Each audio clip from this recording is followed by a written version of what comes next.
Along with the off-grids, we've also been towing the all-new tarmac, built tough and designed for the Australian highway. Today we've packed up our campsite and we're travelling up the beach where we'll eventually end up at Cathedrals for the night. Cruising along the sand. This beach is not just a highway. I mean, you see trucks coming up and down, four-wheel drives, all sorts of vehicles. You see backpackers, families fishing, you name it. There's just everyone driving up and down this sandy beach, and it stretches on for miles. And it's just like the biggest freeway in the world. There's not a white line on it. You can drive on whatever side you want. You can look at what you want, and it's just completely and utterly relaxing. One of our guests on this trip just happens to be Dave Darmody from the Australian Off-Road Academy.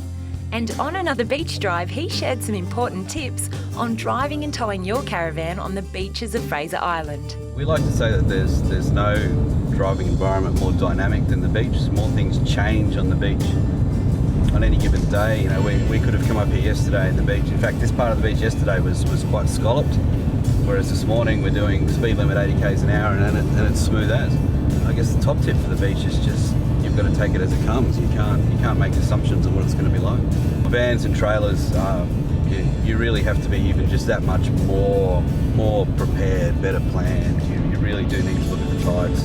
If we're towing the big vans along, it's not necessarily just a matter of stay right down near the water's edge. We actually have to be scanning for what's the smoothest option. We don't want to have the vans bucking around.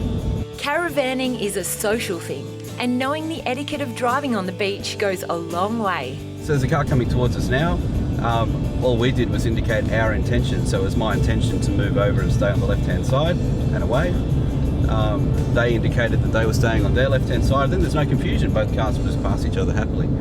It becomes significant if, for example, I might have been turning into a campsite. So if I had intended to go right, then that oncoming car would be able to acknowledge that I'm about to turn off across the face of them.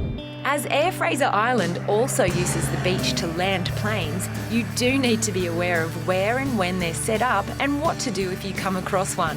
When those landing strips are active, there'll be a series of orange witches' hats or cones. So if you see the cones, just stay out of that zone. And once you do spot the cones, it certainly doesn't hurt to be a little bit more active in your scanning. So instead of just scanning the beach, maybe scanning the sky also.